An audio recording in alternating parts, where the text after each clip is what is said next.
to me, I've always done everything in Acorn, my business. And then I realized like, oh, this is why you hire good people. This is why you put good people in your corner. Like, yes, you're a management company and you're my friend, but like I've called you with issues that I have on stuff, and you've called me with personal issues that we help each other and cheer each other on. But at the same time, like you've got to get a good team in your corner if you're gonna do this. Like if you don't have a good team, it's just you're gonna not have fun. Welcome back. Hello, everyone. This is the Weird Investing Podcast. Today we have a very special guest, good friend, Chad Tucker. Welcome, man. Thanks, Josh. Thanks for having me on. Man, Chad, so excited to have you here today. Been waiting for this one for a long time. For those of you who don't know Chad is a real estate investor. He's actually one of our clients here at Atrium. Great guy, even better human being. So, Chad, why don't you start off by telling us a little about yourself, your story, where you come from, man. I grew up in the Panhandle of Florida, just like everyone else. And then when I was 18, I got my Eagle Scout, didn't know what to do with my life, and I started volunteering at a fire department. It's one of the coolest things I ever did, run around a fire truck. I was lucky enough to get hired down here in Orange County, Florida, in the Orlando area.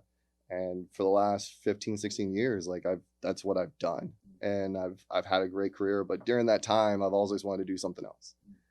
Felt this weird real estate itch. It's been in my family. Some of my family members have done real estate, but not at the level that I'm at now. And I just got to a point in my career where like it just wasn't doing it for me. It wasn't doing it for the family. It wasn't doing it for what I wanted in a life with my family. Because I mean, as a public servant, as a firefighter, as a police officer, as a teacher, you sacrifice a lot and you don't realize it for what you're getting. So I started probably about 3 years ago investing in multifamily real estate.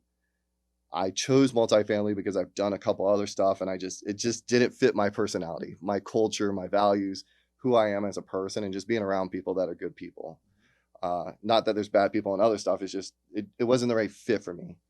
I invested probably a good chunk of what I had put aside in some group for coaching, and it was probably the best investment I ever did. Since then, I've been able to grow a 16-unit portfolio in Gainesville that you guys manage, and then picked up a 24-unit not long after that one. And for me, I'm like, man, I'm nobody. I'm 24 in a 16-unit. And then I look back 3 years ago and I was like, man, I would just kill for a duplex. So it's been a crazy journey. And along that way, I've seen myself grow, but then I've been able to see other people's careers like yours or other friends of mine just grow as people. And it's been amazing to see us cheer and push each other on. Man, that is so cool. And just to be clear for those of you guys who might have missed that, Chad is a real estate investor. He still serves as a firefighter. And to me, that is so cool, like, to have that dynamic. He's definitely the first firefighter we've had on the show. He's definitely one of our best clients. Just, again, an overall great human being. And I'm sure you guys are going to tell by the end of this episode. But I kind of want to get a little bit more into some of the things you just said. So, you said you wanted to find out a better situation for your family, lifestyle, more flexibility. And so you started investing in multifamily 3 years ago. For you as a firefighter, now I know being a firefighter has its high moments and probably its low moments, right? Yeah. Saving people's lives, you know what I mean? Having to work the long hours and, you know what I mean, the back-to-backs, I know that can be stressful. But for you, what was it that said, hey, this is my breaking point, I got to start investing in real estate? What was that time like for you? It probably happened about 4 or 5 years ago. I was stuck in the trap that everyone in fire and EMS or any of us do, is like, you get very comfortable at work. Like I'm the hero at work. I know what I'm doing. Everyone respects me. It's really good. But home life started to get in shambles because work became a priority. Then I would work overtime because it felt better. Or, oh, I'm just going to help out and earn some money because if I work X hours, I earn X dollars. My daughter was 5. We were fostering 2 kids, and out of the grace of God, after multiple miscarriages, we found out we had another one on the way too. So now I'm a father of 4 with 3 kids that are small, and my wife's struggling, and I'm still working all this overtime. And I'm like, what am I doing? I want to be a family man. I want to be home with my family. So that's what started me going down that road of asking the questions. And then when I was teaching on overtime, I ended up having a little accident where I kind of split my head open. I got a nice little scar from it from being stupid. And that moment I was like, I'm done. Like, it doesn't matter. I don't want to work overtime. I appreciate what my career has done for me. I need to invest in me and not get $20 an hour, go get what's worth for my family so I could be home with them and be present. Man, that is such an impactful story, and I actually learned something new by just hearing you tell that. And I think one thing that you said that was really honorable is that, man, my family needed me, and I Yeah. wanted to be that man, that husband, that father that my family needed.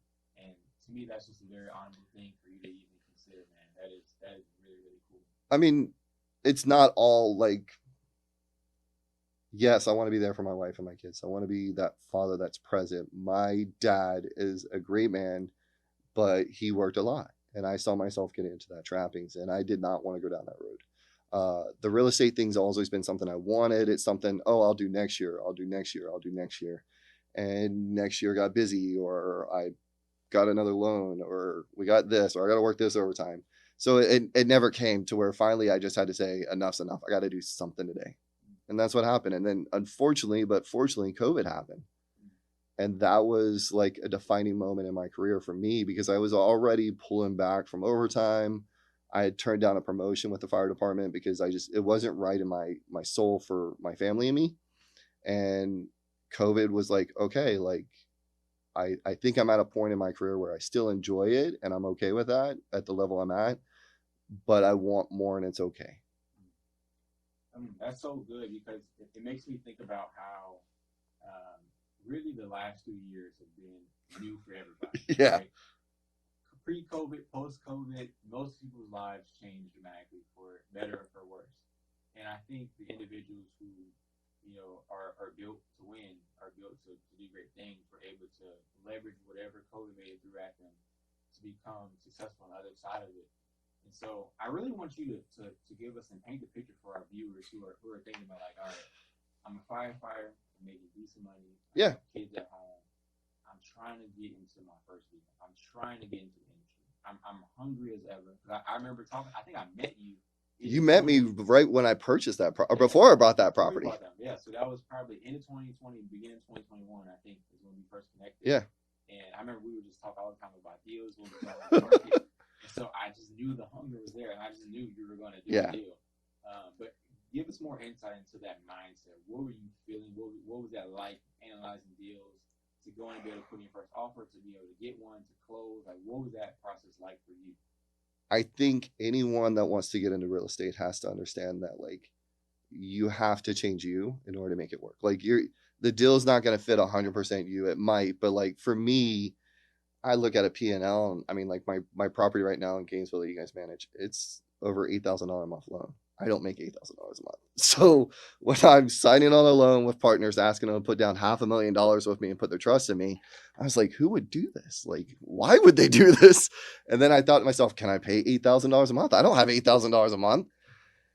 And after talking to some people, I came to the mindset shift that I'm not buying an $8,000 a month liability. I'm buying a business. So like when I look at apartments, it's a business for me. Does it make enough? Does the expenses there? Do I have enough margin? So I had to change that mindset. Then I had to change my mindset of my personal life money is different than my business life money. Right.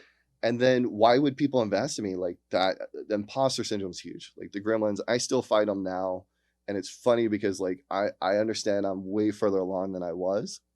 But like, I literally made a phone call and someone's like, yep, I got all the money. You cool if we come in on it? And I was like, what? Like, I asked myself, the first thing I asked is why? Because to me, I'm like, why would they invest in me? I don't have a track record. The same reason that you saw me and the same reason other people have seen in me is I put in the work. I'm dedicated. I'm very knowledgeable. I'm willing to ask questions and I'm very honest and transparent. Like when stuff goes south, I talk about it. When I'm struggling, I talk about it, even if it's personal stuff, right? Like because that's going to affect me in my business. Absolutely. And it's been eye-opening to me that once I change my mindset and open up my view on stuff and then just willing to ask questions and look stupid. Like I do these podcasts and I remember someone putting out their number and I was like, I'm going to call him. And I did. And we talked. And then there was another guy that I saw and I kept losing deals to. We know he's a personal friend of kind of both of us. And I reached out to him. We were going to meet up. We did it. But I've gotten so much resources from these people just because I've reached out and asked for help. that I would have never gotten. And I think the one thing that keeps me going is every single day I just try and take a little action. And that little action gets you a little step further. You're not going to get to 5,000 units in your first, well, you could, but it's not realistic, right? If you want to do it right. Man, that was very very profound wisdom from the understanding of taking action Mm-hmm. and then being able to start with you. And I personally think starting with you is the hardest part of the whole real estate journey because it makes you have to be uncomfortable. I have to look within myself and just say, hey, this is where I'm at. These are my strengths, my weaknesses. If I want to accomplish this goal, this is what I have to become. I have to do these things to get here. And you just said every day, taking a little bit of action. Not That's much. all it takes. A little bit of action. So, all right, backtracking a little bit, you were able to find a deal, raise the money, and then once you close, right? Closing day happens, Atrium takes over, our team goes in, starts managing it. What was that? What was that feeling like for you? Like, man, was it shock? Was it like, all right, I'm legit, I'm in it? I know you mentioned imposter syndrome, which is so easy to get because I think all of us feel that. Yeah. You work so hard, you see what's going on, and it's like, man, am I good enough? Can I still do? I deserve it. You know what I mean? But you close. What was that like for you? I think it's like anything else. So that deal, when I closed it, I had some good friends of mine like 3 or 4 months earlier say, I mean, these guys have like hundreds of units that they self-manage. And they're like, you know more than us. Just get in a freaking deal. Take actions. And I was like, I didn't realize it, but my mindset and stuff, I was doing stupid busy work and not doing the things that need to be done because I was afraid of getting it done. Yeah. So when they told me that and I took the action, I was like, okay, I got this. And they're like, once you get on the other side and improve a track record, it's gonna be different, but you're gonna see things you just can't see now. And boy, is that right. You get that first statement and you get your renters and you get this and you get a good manager and you're just sitting there going, okay, what next? Luckily, the coaching program I joined, like they teach about managing too, because they self-manage. And then I had good management team with Atrium, and I had good friends that have network over the time that I could call and go, who do I hire to renovate? Like that was like, I was like, oh my God, they're not paying. What do we do? They're like, we evict them. I was like, okay, how does that work? What do I do? They're like, you don't do anything. We're the management company. I'm like, oh, okay. And Acorn, my business. And then I realized like, oh, this is why you hire good people. This is why you put good people in your corner. Like, yes, you're a management company and you're my friend, but like I've called you with issues that I have on stuff and you've called me with personal issues that we help each other and cheer each other on. But at the same time, like you've got to get a good team in your corner if you're going to do this. Like if you don't have a good team, it's just, you're going to not have fun. Because there's days that you're going to get punched in the gut and you're going to, every day I take a little action, and then there's a day that I literally sit in a fetal ball. I feel I'm like, what am I doing? So that takes me back 2 or 3 of those days, but I've taken 4 or 5 forward, so I'm good. Yeah. You know, when you say that too, it makes me think. I think that's why genuine relationships are actually formed. Yeah. Is because you know, like that the other person that you're friends with or you have a relationship with is trying to accomplish the same thing, so they're going through the same challenges. Yeah. And you can relate on that level when you're discussing with them about, hey, I'm going through this or this happened in my building. Like you can relate a lot more because you know they're doing what you're doing and they're trying to accomplish the same thing. They're going through the same struggle. You know what I mean? And it doesn't matter. Like my 16 unit has struggles, but like you're managing Janie B. What a unit count is that?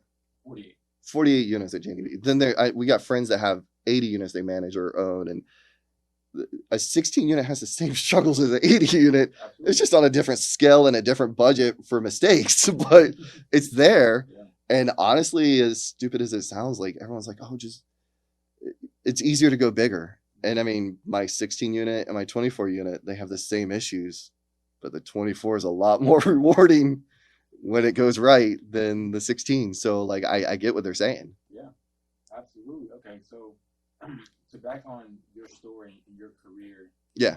I really want to highlight one thing. And so you mentioned before, okay, I bought the 16 unit, and shortly after I got the 24 units. Now we own 40 units.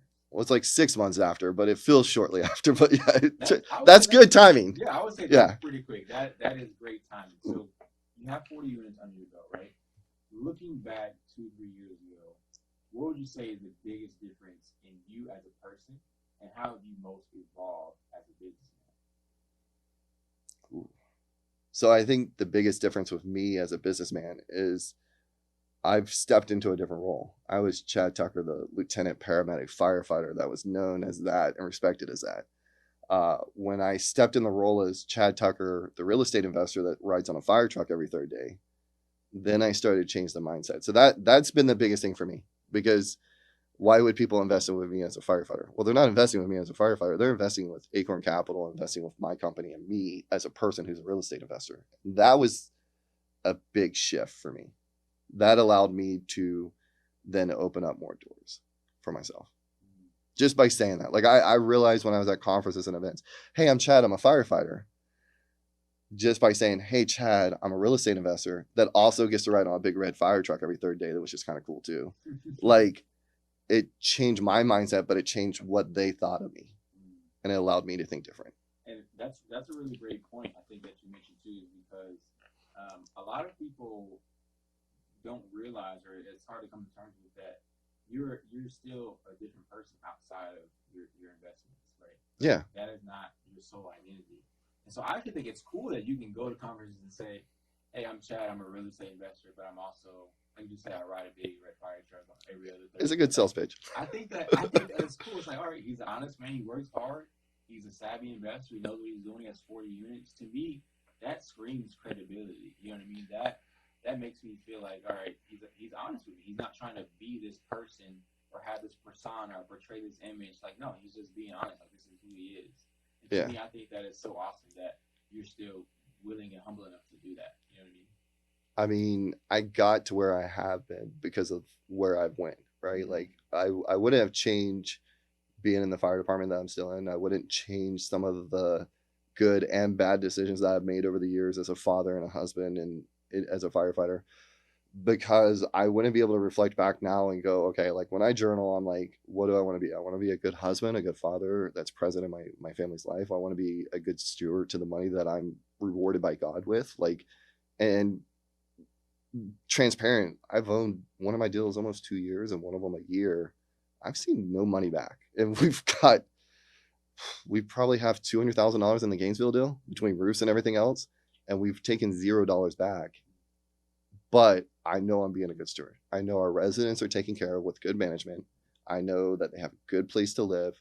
And I've said probably countless times to you, but every time I have my management meeting with my property managers, Acorn's mission is to provide good, clean, professionally managed housing. Like, we're not the affordable housing, we're not the high-end housing, just good, clean, safe, professionally managed housing. Absolutely. And if I can't do that, I don't want to do it. That makes a ton of sense. I think that's something that a lot of investors maybe don't focus on as much, is the resident aspect. Yeah. And to me, I just think you coming from where you come from and your upbringing, it is humbles you enough to always keep that at the forefront of your business model and what you do.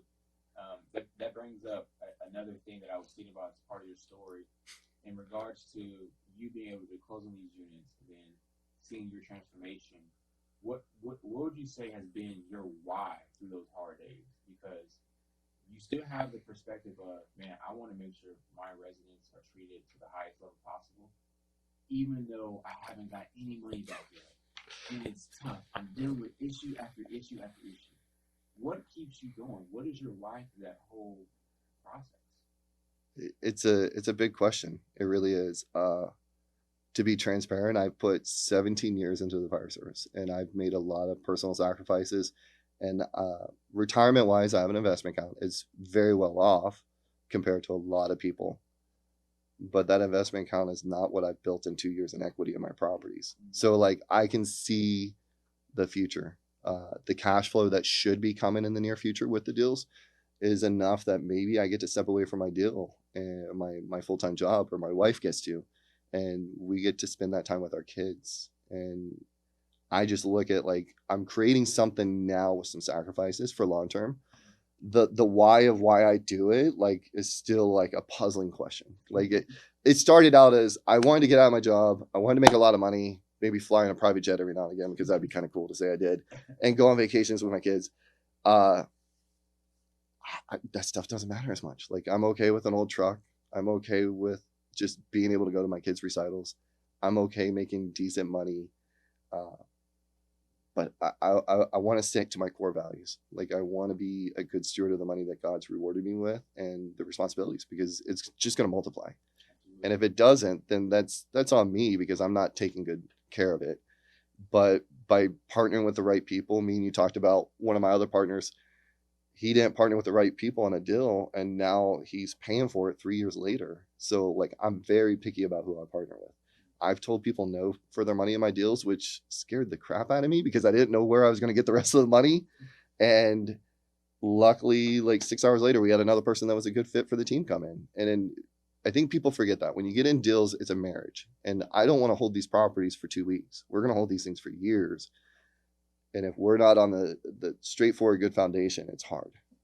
So my why is still in process.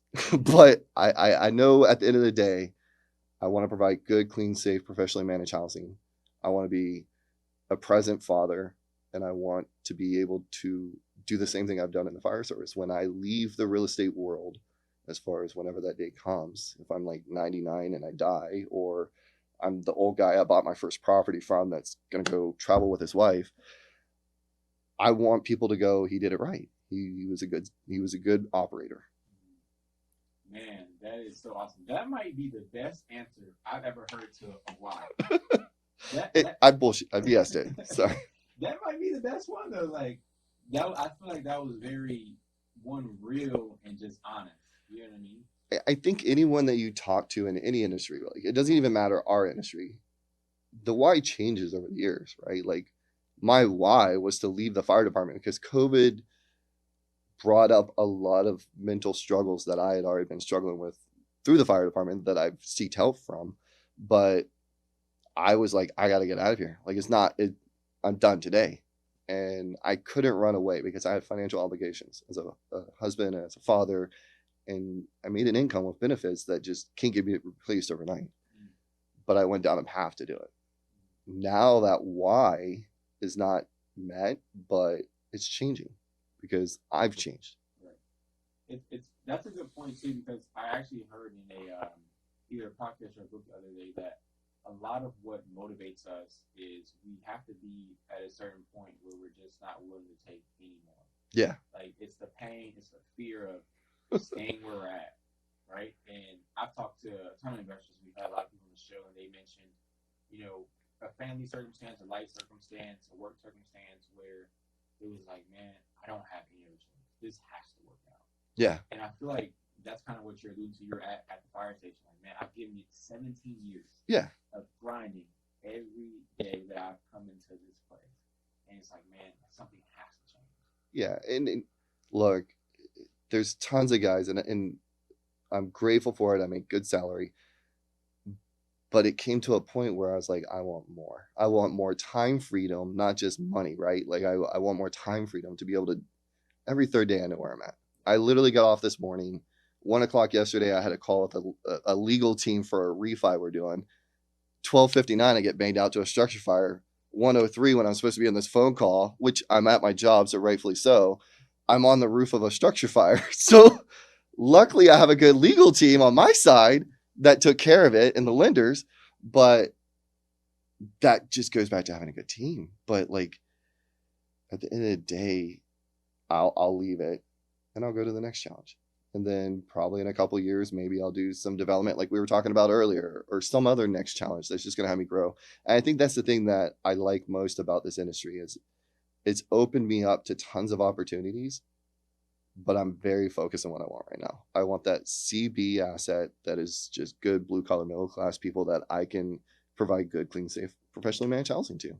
And then as I grow, we might add other stuff. I might add short term, but I've seen too many people chase stuff and they can't stay focused. And honestly, I got 4 kids. I got a wife. There's been nights that I've been up at 2 a.m. after they go to bed underwriting deals. I'll answer emails late at night, but like I guard my family time very preciously because I know I have to, because I will allow this world to seep in. Yeah.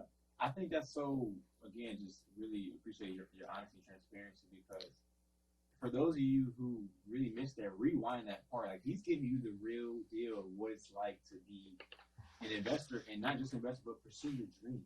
Yeah. Like it takes the extra effort, the getting off of work. Okay, now I have a legal call.